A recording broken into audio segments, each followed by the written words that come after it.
Hello friends, എല്ലാവർക്കും നമസ്കാരം. നിങ്ങളേവരും കാത്തിരിക്കുന്ന നയനയുടെയും ആദർശിന്റെയും ഇനി വരാനിരിക്കുന്ന അപ്കമിംഗ് വിശേഷങ്ങളിലേക്ക് എല്ലാ കൂട്ടുകാർക്കും സ്വാഗതം. എല്ലാവർക്കും നല്ലൊരു ദിവസം ആശംസിച്ചുകൊണ്ട് തന്നെ നമുക്കിനി വരാനിരിക്കുന്ന വിശേഷങ്ങളിലേക്ക് കടക്കാം. അതിനു മുമ്പായിട്ടാണെങ്കിലും നമ്മുടെ ചാനൽ ആദ്യമായിട്ട് കാണുന്നവരൊന്ന് സബ്സ്ക്രൈബ് ചെയ്ത് വെക്കണം കേട്ടോ. അതിനോടൊപ്പം മാക്സിമം എല്ലാവരും നമ്മുടെ വീഡിയോ ഇഷ്ടപ്പെടുകയാണെങ്കിൽ തീർച്ചയായിട്ടും ഒരു ലൈക്ക് അടിച്ചിട്ട് പോകാൻ മറക്കല്ലേ. അപ്പൊ നേരെ വിശേഷത്തിലേക്ക് കടക്കാം. ഇതിന്നും നാളെയും വരാനിരിക്കുന്ന വിശേഷമല്ല, ഇത് അപ്കമിംഗ് വിശേഷമാണ്. ഇന്നത്തെ ഫുൾ വിശേഷവും അതുപോലെ നാളെ വരാനിരിക്കുന്ന പ്രമോ വിശേഷവും നമ്മൾ മെയിൻ ചാനലിലാണ് അപ്ലോഡ് ചെയ്യുന്നത്. അപ്പൊ ഏതായാലും നമുക്ക് വിശേഷത്തിലേക്ക് തന്നെ കടക്കാം അല്ലെ. അങ്ങനെ നയനയ്ക്ക് ദേവയാനി കാറ് മേടിച്ചു കൊടുത്തിരിക്കുകയാണ്. ഏതായാലും ദേവയാനി കാറ് മേടിച്ചു കൊടുത്തതിന്റെ കാരണം നമ്മുടെ നയന ഓട്ടോയിൽ പോവുകയും അത് കണ്ടിട്ട് അനാമിക കളിയാക്കുകയും ഒക്കെ ചെയ്തു. അപ്പോൾ ഒരിക്കലും തന്റെ മരുമകളെ ഇങ്ങനെ കളിയാക്കുന്നതൊന്നും നമ്മുടെ ദേവയാനിക്ക് ഇഷ്ടപ്പെടില്ല. എങ്കിലും നമ്മുടെ ദേവയാനി പറഞ്ഞിട്ടില്ല സ്നേഹം കൊണ്ടാണ് കാറ് മേടിച്ചു കൊടുക്കുന്നതെന്നും. മൂർത്തീസ് ജ്വല്ലറിയുടെ ചീഫ് സെക്രട്ടറിയും അതുപോലെ തന്നെ നമ്മുടെ ഡിസൈനറുമായ നയന അങ്ങനെ ഓട്ടോയിൽ പോയാൽ ശരിയാവില്ല, അത് കുറച്ചിൽ തന്നെയാണ്, അപ്പൊ അതുകൊണ്ടാണ് കാർ എടുത്ത് തന്നത് എന്നും പറഞ്ഞാണ് നമ്മുടെ ദേവയാനി കാർ എടുത്ത് കൊടുത്തിരിക്കുന്നത്.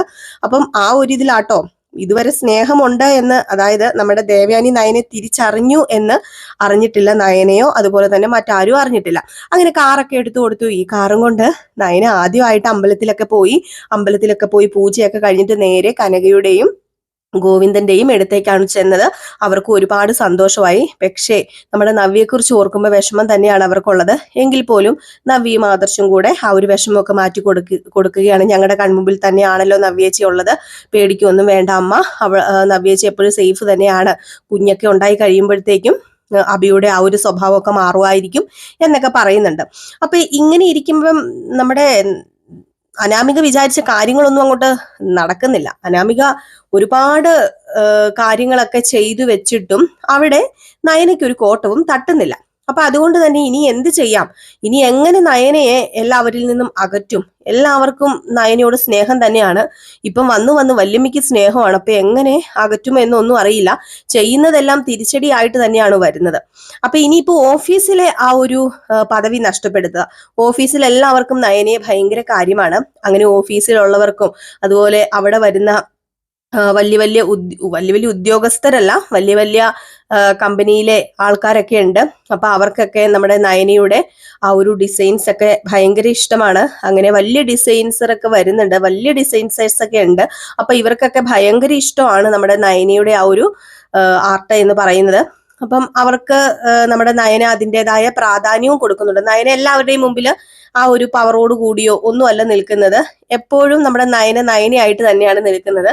അപ്പൊ അങ്ങനെ നമ്മുടെ നയന ഓരോ ദിവസം ചെല്ലും തോറും മൂർത്തീസ് ജ്വല്ലറിയിലെ കോടികളുടെ സമ്പാദ്യമാണ് ഉണ്ടാക്കി കൊടുക്കുന്നത്. അപ്പം ഒരു വലിയൊരു പുറത്തുനിന്ന് അങ്ങോട്ട് വലിയൊരു ഡിസൈൻ വരച്ചു കൊടുക്കാൻ വേണ്ടി ഒരു വലിയ കമ്പനിയുടെ ഓർഡർ കിട്ടി. അപ്പൊ ആ വലിയ കമ്പനിയുടെ ഓർഡർ കിട്ടിയത് കൊണ്ട് തന്നെ നയനയെ കൊണ്ട് തന്നെയാണ് ആ ഡിസൈൻ വരപ്പിക്കുന്നത്. അപ്പൊ നയനയുടെ കൂടെ ഒരാളുണ്ടല്ലോ ഹെൽപ്പിന്, അവിടെ വേറൊരു ഡിസൈനർ ഒരു ലേഡി ഉണ്ടല്ലോ. അപ്പൊ ആ ഒരു ലേഡി നയനയുടെ കൂടെ ഡിസൈൻസ് ഒക്കെ ചെയ്യുന്ന ഒരു ലേഡിയാണ്. അപ്പൊ ഈ ലേഡിക്ക് സ്വാഭാവികമായിട്ട് നമ്മുടെ നയനയോട് ചെറിയ കുശുമ്പൊക്കെ ഉണ്ട്, നേരത്തെയും ഉണ്ടായിരുന്നു. പിന്നെ അഭിയാണെങ്കിൽ കുശുമ്പ് കുത്തിവെക്കുകയാണ്. ആ ലേഡിയെ നമ്മുടെ നയനയിൽ നിന്നും മാറ്റി അകറ്റി എന്തെങ്കിലും പണി നയനയ്ക്ക് കൊടുക്കാൻ നോക്കുകയാണ്. അപ്പൊ അതിന്റെ കൂടെ നമ്മുടെ അനാമികയും കൂടുകയാണ് കേട്ടോ. അപ്പൊ ഒരു വലിയ കമ്പനിയിൽ നിന്ന് ഒരു വലിയ ഡിസൈൻ വന്നു കഴിഞ്ഞപ്പോഴത്തേക്കും നമ്മുടെ നയന അതിന്റെ ഡിസൈൻസ് ഒക്കെ ഇങ്ങനെ വരച്ചുകൊണ്ടിരിക്കുകയാണ്. അപ്പൊ ഈ കൂടെയുള്ള ലേഡീനെ ഭയങ്കര വിശ്വാസമാണ് കേട്ടോ നമ്മുടെ നയനയ്ക്ക്. നിങ്ങൾക്ക് അറിയായിരിക്കുമല്ലോ കൂടെയുള്ള ലേഡി ആരാണെന്ന്, കാരണം നമ്മുടെ ഇപ്പോഴും കഴിഞ്ഞ ദിവസമൊക്കെ കഥയിൽ നിങ്ങൾ കണ്ടായിരുന്നു. ആ ലേഡി നമ്മുടെ നയനയെ കണ്ടതും ഭയങ്കര വിശ്വാസത്തോടു കൂടി തന്നെയാണ് അടുത്ത് നിന്ന് പെരുമാറുന്നതൊക്കെ എങ്കിലും ഉള്ളിന്റെ ഉള്ളിൽ ഒരു കുശുമ്പുണ്ട്, തന്നേക്കാൾ നല്ല രീതിയിൽ ഡിസൈൻ വരയ്ക്കുന്നുണ്ട്. അതുപോലെ തന്നെ തന്റെ സ്ഥാനം അവിടെ നിന്ന് തെറിക്കുവോ എന്നൊരു പേടിയൊക്കെ മനസ്സിലുണ്ട്. പക്ഷെ അത് മുഖത്തൊന്നും കാണിക്കാതെ നയന മേഡത്തിന്റെ കൂടെ നിന്ന് എനിക്ക് നല്ല രീതിയിൽ ഡിസൈൻ ചെയ്യാൻ പറ്റുമല്ലോ എന്നൊക്കെ പറഞ്ഞാണ് പുള്ളിക്കാരി കൂടെ നിൽക്കുന്നത്. എങ്കിലും പുറകിൽ നിന്ന് നല്ല കുത്തു കൊടുക്കുന്നുണ്ട് നമ്മുടെ നയനയ്ക്ക്. അതിപ്പോഴൊന്നുമല്ല, പതിയെ നമ്മുടെ നയനയുടെ ആ ഒരു ആർട്ടൊക്കെ കണ്ടിട്ട് ഒത്തിരി പേര് അഭിനന്ദിക്കുകയും അതുപോലെ നയന വരച്ചാൽ മാത്രമേ ആർക്കും ഇഷ്ടപ്പെടുകയുള്ളൂ.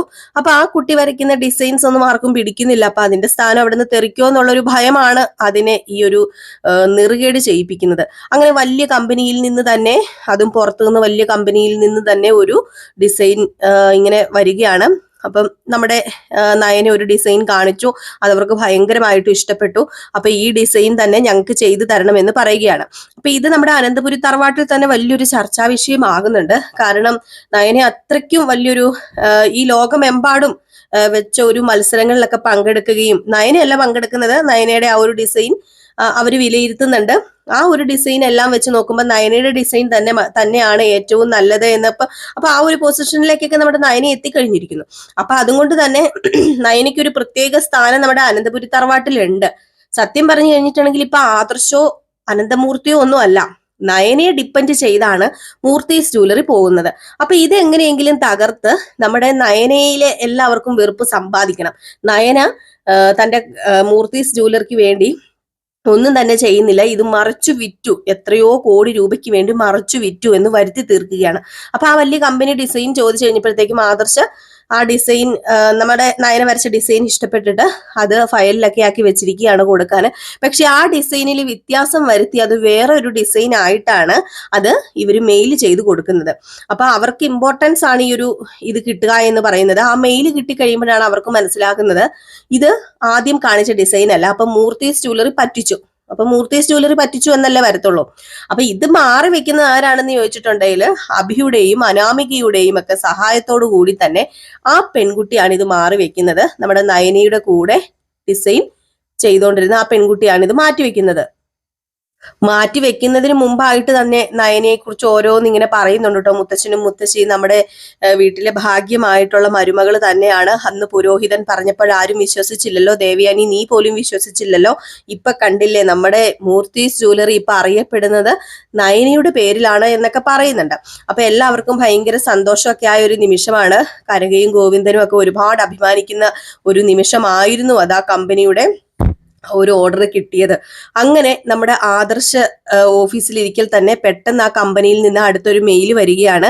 നിങ്ങൾ ഞങ്ങളെ കബളിപ്പിച്ചു, ഞങ്ങൾ ആദ്യം കാണിച്ച ഡിസൈൻസ് അല്ല കാണിച്ചിരിക്കുന്നത്, ഇത് വേറെ ഡിസൈൻസ് ആണ്, അതുകൊണ്ട് തന്നെ ഞങ്ങൾക്ക് നഷ്ടപരിഹാരം സഹിതം തിരിച്ചു തരണം എന്നുള്ളൊരു രീതിയിലാണ് വന്നിരിക്കുന്നത്. അപ്പൊ നയനയാണ് ഈ മെയിൽ അയക്കാനൊക്കെ ഏൽപ്പിച്ചതും, നയനയാണ് ഇത് വരയ്ക്കുകയൊക്കെ ചെയ്തത്. അപ്പൊ രണ്ടാമതൊന്ന് നമ്മുടെ ആദർശിന് നോക്കേണ്ടി വന്നില്ല, ആദർശിന് നോക്കേണ്ട കാര്യമില്ല. അവിടെ വല്ലാത്തൊരു ഇതായി പോവുകയാണ് ആദർശിന്. അപ്പം ആദർശ് നയനയോട് തന്നെ ദേഷ്യം തോന്നുകയാണ്.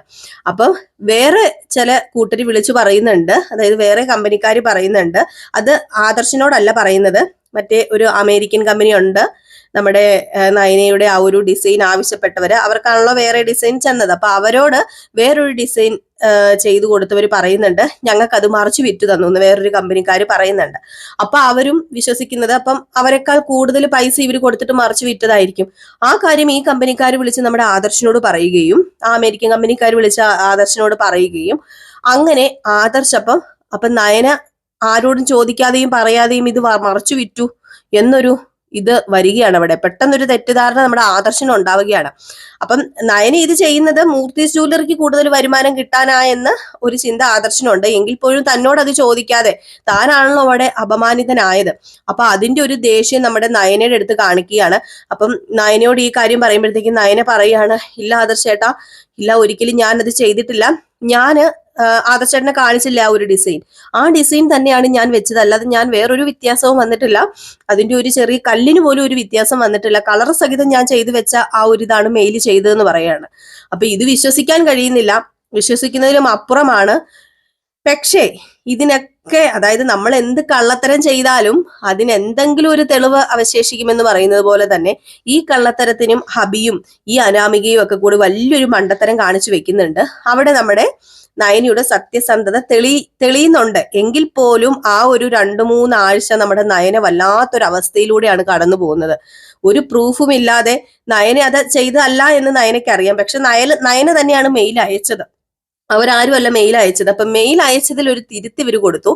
അവിടെയാണ് സത്യം പറഞ്ഞു കഴിഞ്ഞിട്ടുണ്ടെങ്കിൽ നമ്മുടെ അഭിയും അനാമികയും പിടിക്കപ്പെടുന്നത്.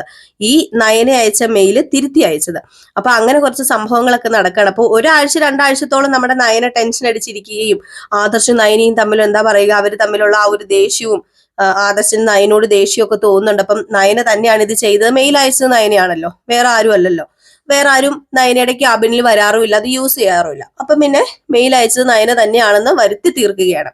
ലാസ്റ്റ് ഞാൻ പറഞ്ഞതുപോലെ തന്നെ സത്യം വീണ്ടും വെളിയിലാകുന്നുണ്ട്. അപ്പൊ നമ്മുടെ അനാമിക ആദിയിൽ നിന്ന് തടിയൂരി രക്ഷപ്പെടുകയും അഭി അവിടെ കുടുങ്ങുകയും ചെയ്യുന്നുണ്ട്.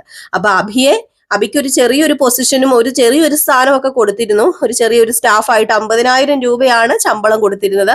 ആ സ്ഥാനത്ത് നിന്ന് പോലും നമ്മുടെ അഭിയെ മാറ്റുകയാണ്. അഭി ഇനി വല്ല വീട്ടുജോലിയും ചെയ്ത് വീട്ടിലിരുന്നാൽ മതി, നിനക്കുള്ളത് അങ്ങോട്ട് തിന്നാൻ തന്നാലും ഇനി ഞങ്ങളുടെ മൂർത്തി ജ്വല്ലറിയിൽ കീഴ് കളിക്കണ്ട എന്ന് മൂർത്തി മുത്തച്ഛൻ വരുത്തുകയാണ്. അങ്ങനെ ജലജയും അഭിയും വീണ്ടും വല്ലാത്തൊരവസ്ഥയിലേക്ക് പോവുകയാണ്. അങ്ങനെ മറ്റേ അമേരിക്കൻ കമ്പനിക്കാരോട് സത്യാവസ്ഥയൊക്കെ പറയുന്നുണ്ട്.